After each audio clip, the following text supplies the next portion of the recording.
They called her a thief before the sun had fully risen, before the frost had melted from the wooden rails, before she had even understood what crime she was meant to confess to. Eliza Harper stood barefoot in the snow of Red Hollow, her blue dress torn at the hem, her hands shaking not from guilt, but from cold and fear. As the townsfolk gathered like vultures around a punishment already decided. Someone had stolen the gold payroll meant for the winter cattle drive, a fortune that would decide who survived the season and who starved. And in a town desperate for answers, blame was more valuable than truth. Eliza had always been the easiest target. She lived alone on the edge of town since her father died, worked odd jobs, spoke softly, kept her eyes down. When Sheriff Dalton barked her name and dragged her forward, she tried to speak, to ask what she'd done, but the words drowned beneath. Shouts of thief and liar. The branding iron was already heating in the forge, glowing red like a piece of hell pulled into the snow. And when she saw it, panic finally broke free. She screamed that she was innocent, that she had never seen the gold, that someone was lying. But innocence was a currency Red Hollow no longer accepted. Two men grabbed her arms, rough hands bruising her skin, forcing her toward the table as she fought and slipped, her bare feet scraping against ice and dirt. The smell of burning coal mixed with fear, and the iron hissed as it was lifted. The word thief carved into its face, ready to be burned into her flesh forever. This was justice, they said. This was what happened when you betrayed your own. And as Eliza was shoved forward, her cheek pressed against splintered wood, she realized something far worse than the pain awaiting her. Once branded, the truth would never matter again. From the far end of the street, Noah Carter was riding hard through the snow, unaware that the town he'd protected for years was about to commit a crime of its own. Noah was a man shaped by loss and duty, a cowboy who had buried more friends than he cared to remember and learned to trust his instincts over people. He had left Red Hollow before dawn to check his traps and returned, with a bad feeling gnawing at his chest, the kind that never came without reason. As he dismounted and heard the shouting, his blood ran cold. He pushed through the crowd just as Eliza cried out in terror, her voice cracking something open inside him he didn't know was still there. He knew her. Not well, but enough. She had brought soup when his house burned years ago. She had helped old Mrs. Finch when no one else would. A thief didn't live like that. Noah shouted for them to stop, his voice cutting through the chaos like a whip crack. But Sheriff Dalton barely glanced his way. Too late, Carter, Dalton said. Evidence is clear. Noah demanded to see it. Dalton gestured vaguely to the angry men, to rumors passed like truth, to fear masquerading as certainty. No gold had been found on Eliza, no witness had seen her steal it. But in Red Hollow, suspicion was proof enough. Noah stepped closer, eyes locking on the iron hovering inches from Eliza's arm, and something inside him snapped. He shoved one of the men back, earning gasps and curses, and for a moment time froze. Snow fell, fire crackled. Eliza's eyes met his, wide with terror and something else, hope, fragile and desperate. She doesn't deserve this, Noah said, low and dangerous. And you know it. But the town had already decided. If Noah wanted to stop it, he would have to fight not just men, but the lie they all wanted to believe. The iron never touched her skin, not yet. Sheriff Dalton ordered Noah restrained, claiming he was interfering with justice, and for the first time, Noah saw something he hadn't before, fear behind the sheriff's anger. As Noah was held back, he noticed details others ignored. The way Dalton's eyes darted toward the crowd, the way his hand trembled near his coat pocket, the way he avoided looking at Eliza altogether.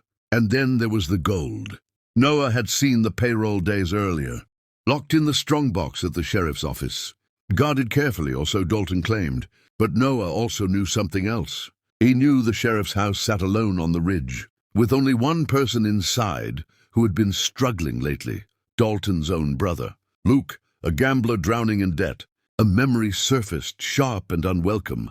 Luke asking Noah for money, desperation thinly veiled by pride. Noah had refused. And now, standing in the snow with the town ready to brand an innocent woman, Noah felt the pieces begin to shift. What if the real thief wasn't standing barefoot before them? What if he was hiding behind a badge, behind authority, behind the comfort of being above suspicion?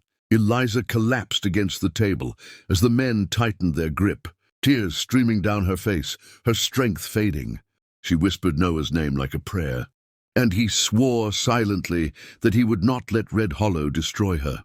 He roared for them to stop, promising proof, demanding time. And though the crowd jeered, doubt flickered in a few faces. Sheriff Dalton hesitated, just a fraction of a second too long, and Noah seized it. "Give me 1 hour," he said. "If I don't come back with the truth, I'll stand aside," the sheriff sneered. But the seed of fear had already been planted. 1 hour meant delay, and delay meant questions. Against his better judgment, or perhaps because of it, Dalton agreed, certain his secrets were safe. As Noah was released, he locked eyes with Eliza one last time. "Hold on," he told her. "I'll be back." And as he rode toward the ridge, toward the sheriff's house and the answers hiding within it, Red Hollow waited, torn between cruelty and conscience, unaware that the lie they'd built their certainty on was about to crumble. Noah reached the sheriff's house as the wind picked up, snow cutting across the ridge like shards of glass. And with every step toward the door, his certainty hardened into something close to rage. The house looked quiet, too quiet, smoke curling lazily from the chimney as if nothing in the world was wrong, as if an innocent woman wasn't kneeling in the snow below, waiting to be scarred forever. Noah didn't knock. He pushed the door open and stepped inside, the warmth hitting him like a lie. The first thing he noticed was the smell, whiskey, stale and heavy, and the second was Luke Dalton slumped at the table, a deck of cards spread before him, his hands shaking as he poured another drink. Luke looked up, eyes widening, guilt flashing across his face before he could hide it. Noah didn't speak at first. He walked past him, boots thudding against the wooden floor, scanning the room with the calm focus of a man who already knew what he would find. In the corner, partially hidden beneath a pile of blankets, sat the strongbox, the same one Noah had seen at the sheriff's office, the same one that supposedly held the town's future. Noah lifted the lid. Gold stared back at him, gleaming in the firelight like a confession that could no longer be denied. Luke broke then, words spilling out in a panicked rush, blaming his debts, his bad luck, his brother's pride, swearing he meant to put it back before anyone noticed. He said Eliza's name only once, like an afterthought, admitting he'd whispered suspicion into the right ears, knowing how quickly the town would turn on someone small and alone. Noah closed the box slowly, every movement controlled, because if he let himself feel everything at once, Luke wouldn't survive the next minute. Instead, Noah dragged him to his feet, forced him outside, and rode hard back toward Red Hollow, justice burning hotter in his chest than the branding iron ever could.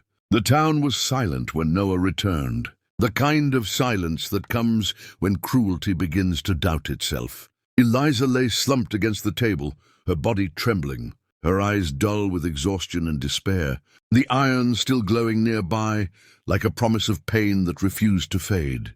Sheriff Dalton stood rigid, jaw clenched, his confidence cracking with every passing second. When Noah rode in with Luke bound and the strongbox strapped to his saddle, the truth hit Red Hollow like a gunshot.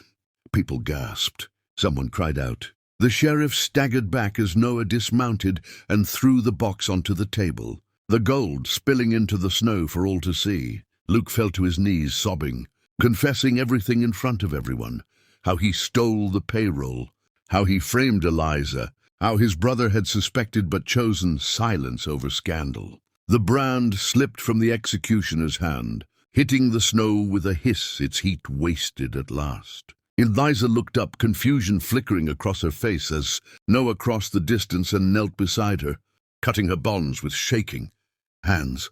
"It's over," he said softly, his voice breaking where he hadn't allowed it to before. "You're safe now." She collapsed into him, tears soaking his coat, the weight of terror finally lifting as the truth reclaimed her name. Red Hollow didn't celebrate. There was no cheering, no relief loud enough to drown the shame settling over the crowd. Sheriff Dalton was stripped of his badge on the spot, his authority crumbling as fast as his excuses, and Luke was taken away in chains, his sobs fading down the road he'd hoped to escape on. One by one, townsfolk avoided Eliza's gaze, unable to meet the eyes of the woman they had nearly destroyed. Noah helped her stand, wrapped his coat around her shoulders, and led her away from the place that would forever haunt her nightmares. In the days that followed, the town tried to make amends with words and offers and apologies. That felt too small to matter, but Eliza understood something they did not. Scars aren't only made by iron. Some wounds never fade. What saved her wasn't the town's conscience. It was one man willing to question, a lie when everyone else found it convenient. Weeks later, as snow melted and life crept cautiously back into Red Hollow, Eliza stood outside Noah's rebuilt home, stronger than she'd ever been, not because she had forgotten what happened, but because she had survived it. She had been branded in the minds of others, but the truth had burned brighter. Noah stood beside her, knowing the town would never be the same. Knowing neither would he. Justice had come, but it had come late, and that knowledge would follow them both for the rest of their lives. Still, as the sun dipped low and the world softened with light, Eliza smiled for the first time without fear, and Noah knew that sometimes redemption wasn't about erasing the past. It was about refusing to let it define the future.